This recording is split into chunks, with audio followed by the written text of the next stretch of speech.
I'm James Beckwith, President and CEO of Five Star Bank. As a community bank, we believe that open dialogue about the issues affecting our region is vitally important.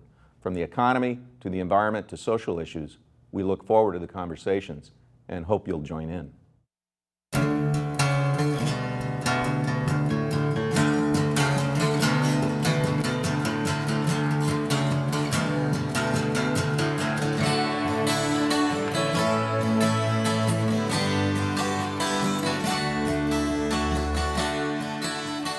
Welcome to Studio Sacramento. I'm your host, Scott Syfax.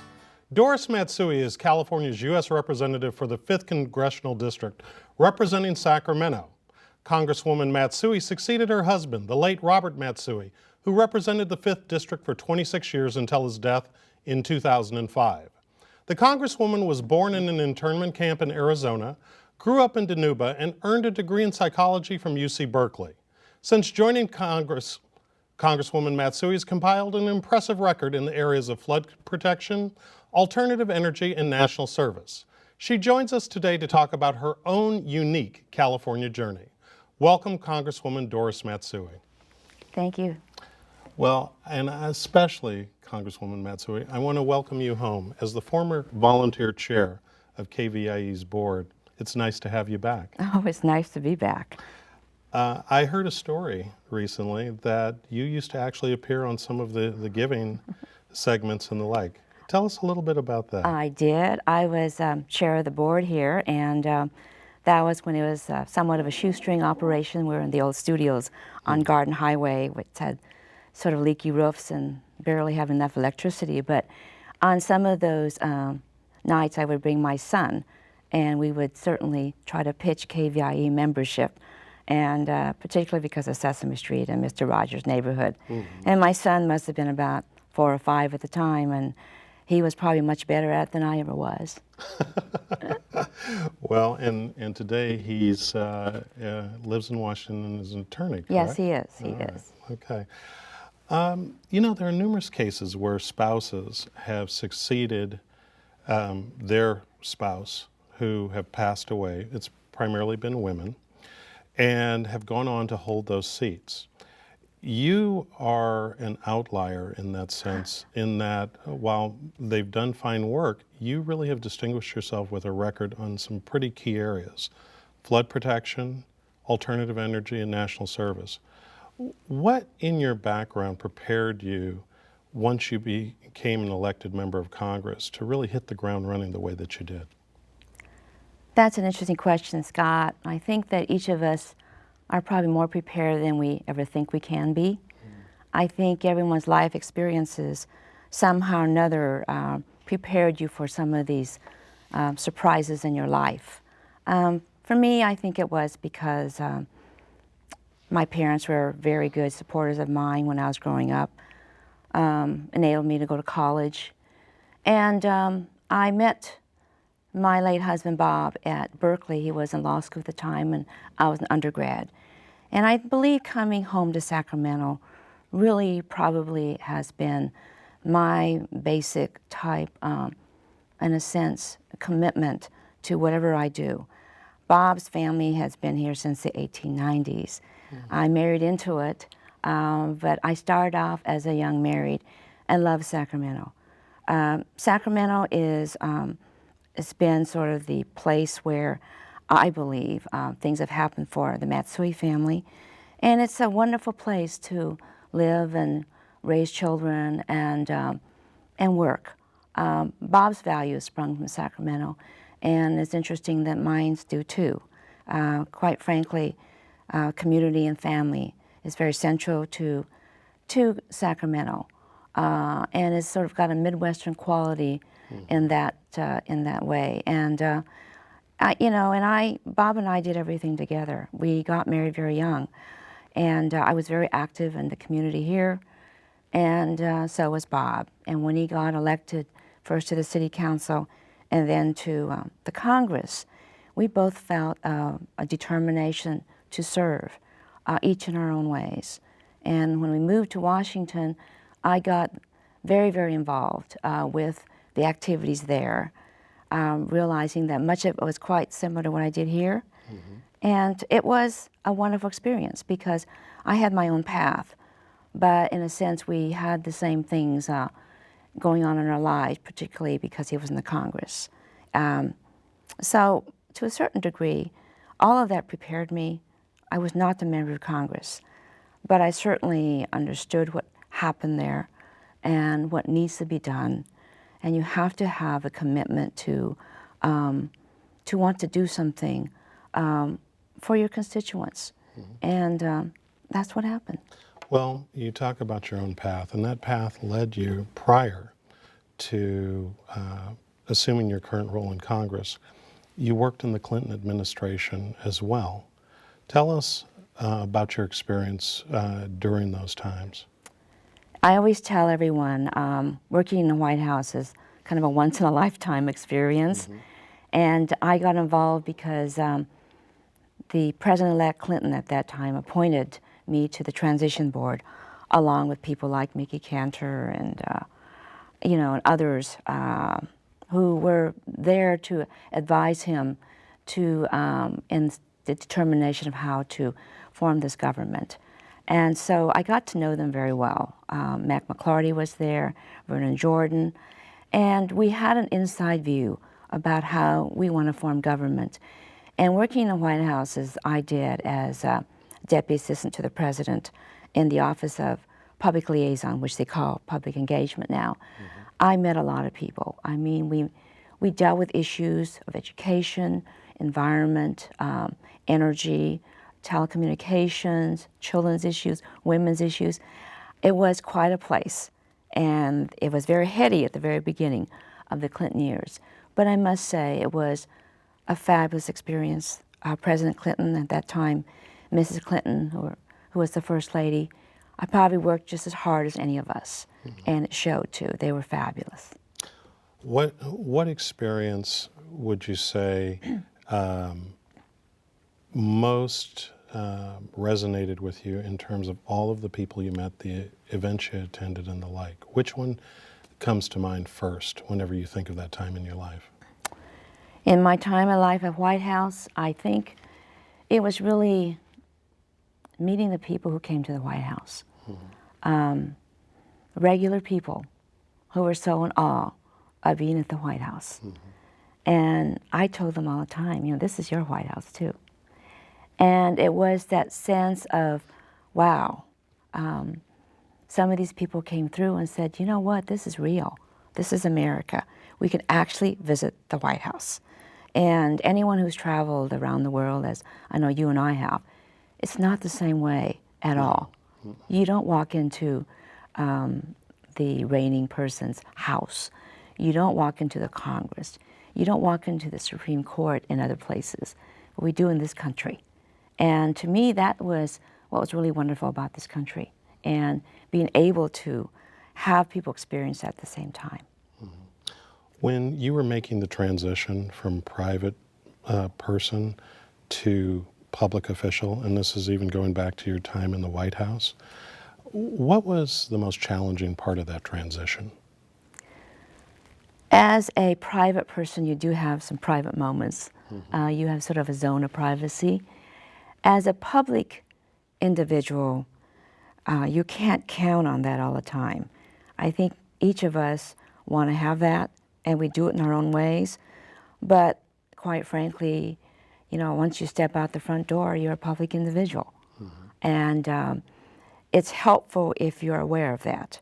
And in my case, because Bob was always a public individual, I realized that that was part of the responsibility that you had. And it's just the way that might be the most difficult thing for a lot of people, but you have to sort of factor in that this is the life you have. And you can also, though, define where you want to have privacy. And that's really very important, too.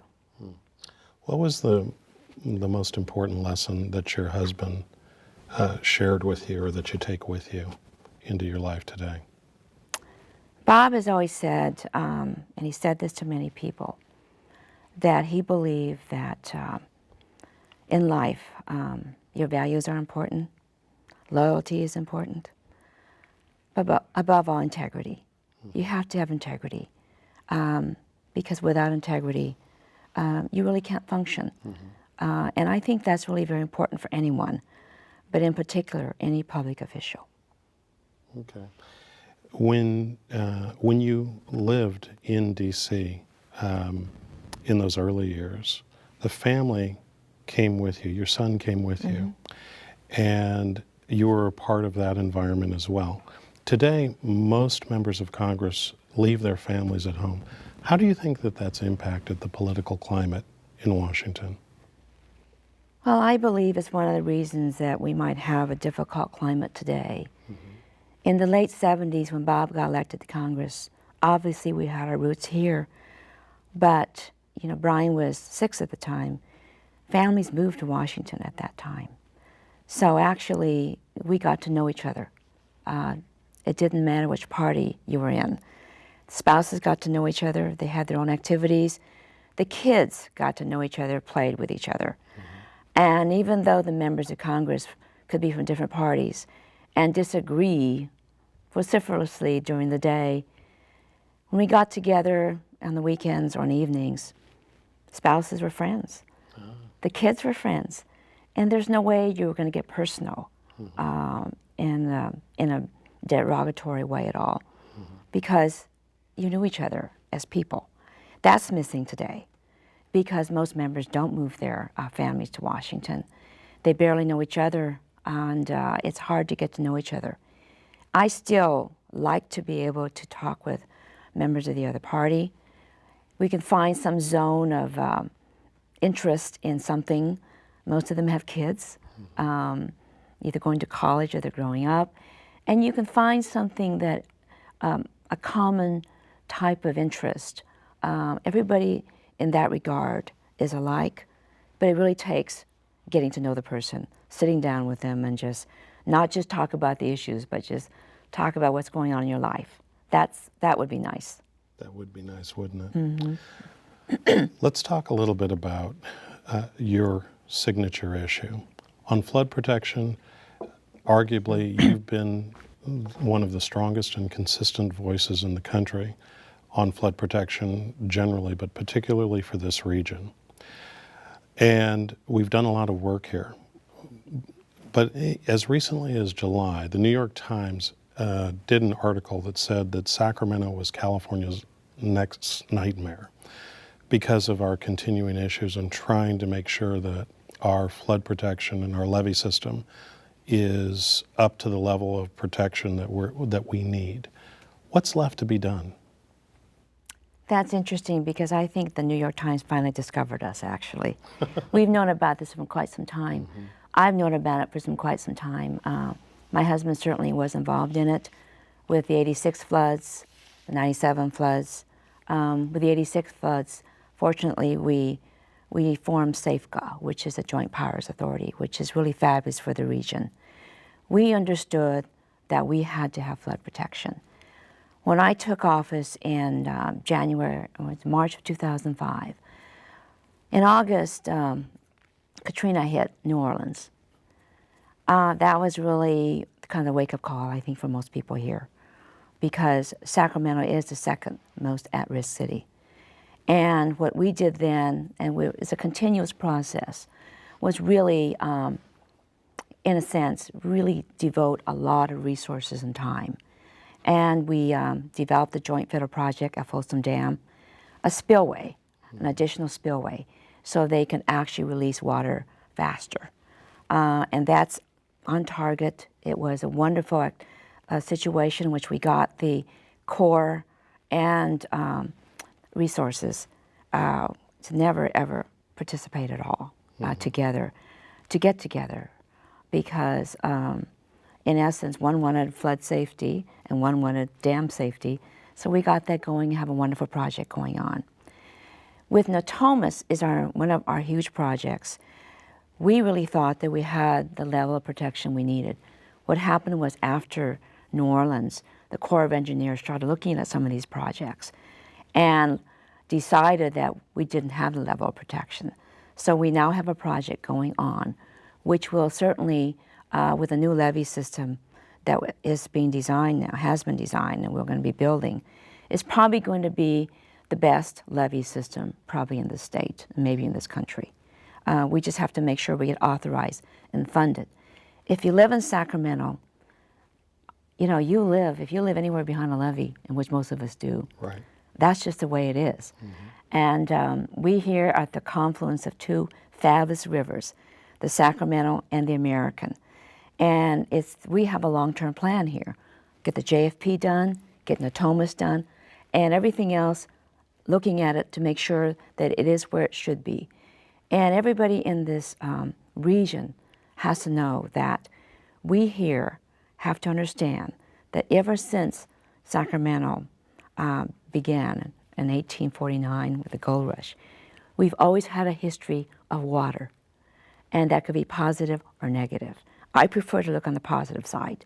Sure. We understand what the risks are. We're willing to go and do everything we have to do in order to ensure that we are protected. And that is my mission. And it is the mission that my husband had, and I'm sure any other members that ever follow me will ever have. We have to do that. And it's a continuous situation, because you can build all the levees you want to, but you have to maintain them too. And that's another mission of mine, to make sure people understand that we should always be vigilant.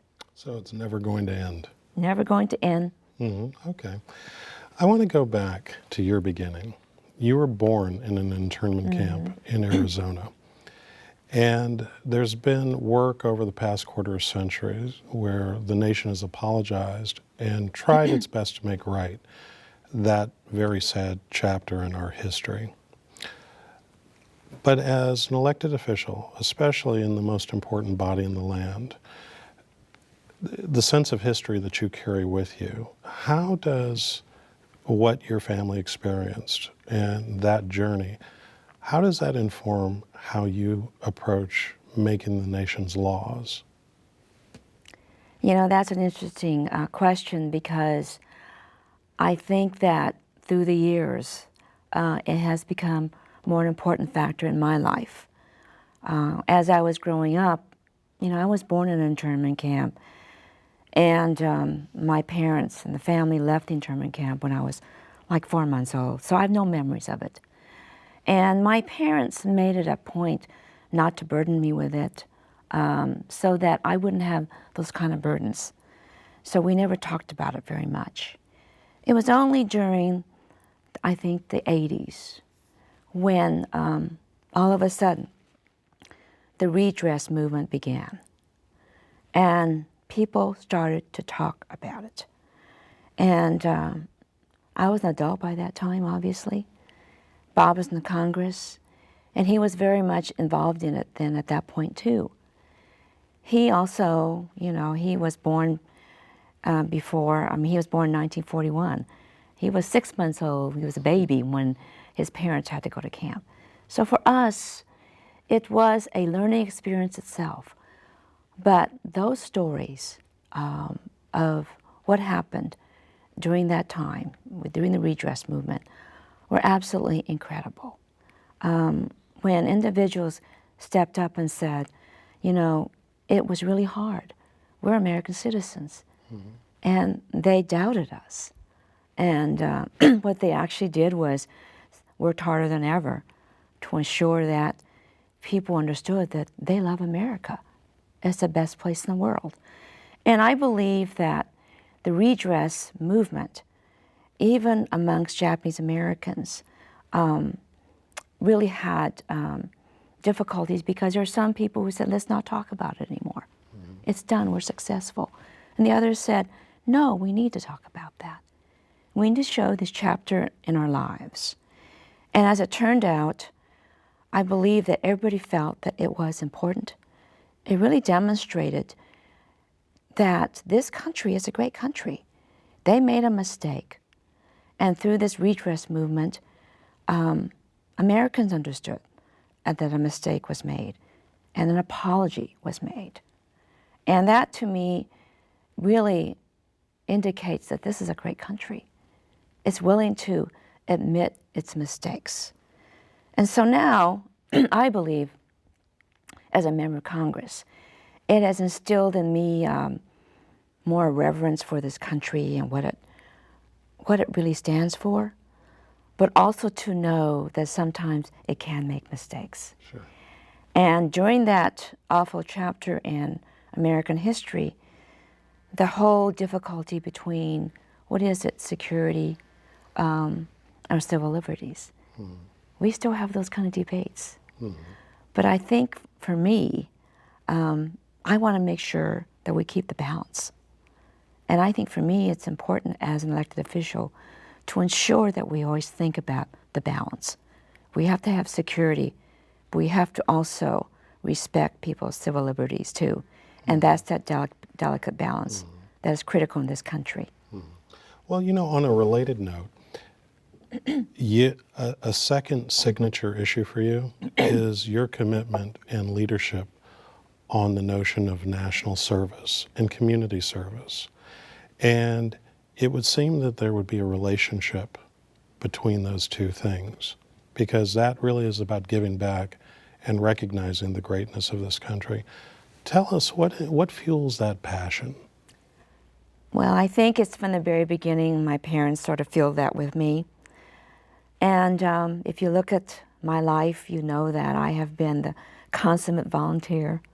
I've always been involved, whether it's in Sacramento here and various activities here at KVIE, the Junior League, Symphony, the Science Center, any number of activities I felt is important to be able to contribute and bring people along too, because there's nothing better than having people involved.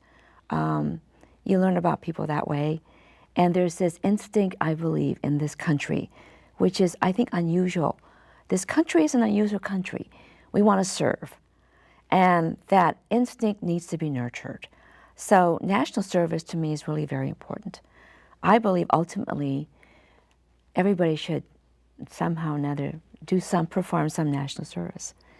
Ultimately, we should probably have, in So a sense of, mandatory, maybe? it should be something we might consider, maybe not mandatory, but raise it to the level where I believe we're raising it now, as far as volunteerism and national service, that this is something that we should do. We should give back in some way. And during the Clinton years, we developed legislation for that. So we developed national service with all this myriad activities. And I think it's important for this country because it really does define us as a country, why we like to ensure that people are taken care of, that we don't leave behind the least among us. Well, let's talk about people being taken care of. With your work as a member of the House Energy and Commerce Committee, healthcare reform consumed a lot of your energy over the past few years. That reform law is currently under challenge in front of the Supreme Court and other courts throughout the land. What are the implications of moving backwards on this signature piece of legislation? You know, I can't see us moving backwards.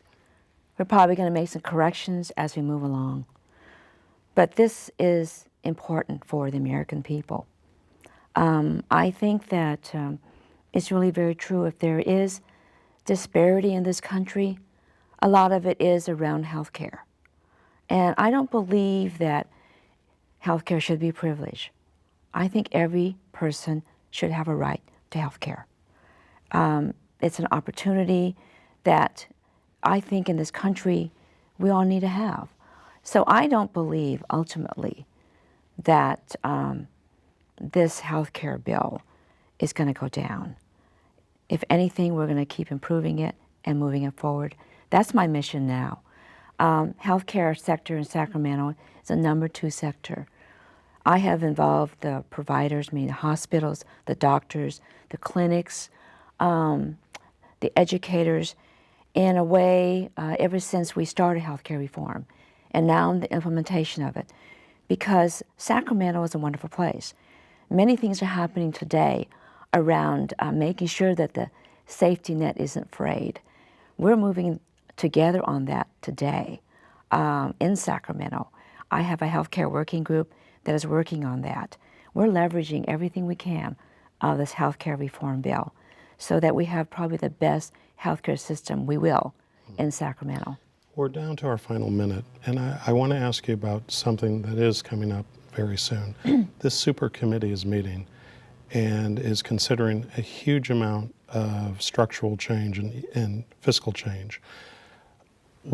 What is going to happen next? What do you think are the implications? And we have about 30 seconds. Well, I would say that we'll find out on November 23rd what the super committee comes up with. I had difficulty giving a power to 12 individuals, but we'll see what they come up with, because ultimately we're going to vote on it by December 23rd, and I'm hoping that we get some sensible type of decision made here, because it needs to get done.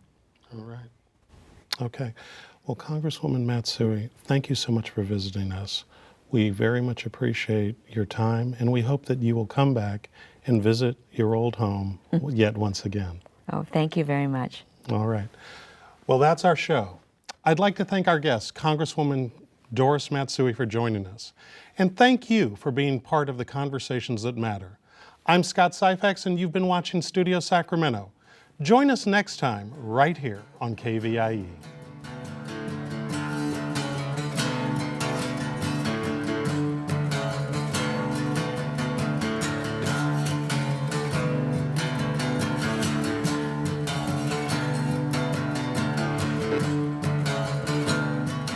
I'm James Beckwith, President and CEO of Five Star Bank. As a community bank, we believe that open dialogue about the issues affecting our region is vitally important. From the economy to the environment to social issues, we look forward to the conversations and hope you'll join in.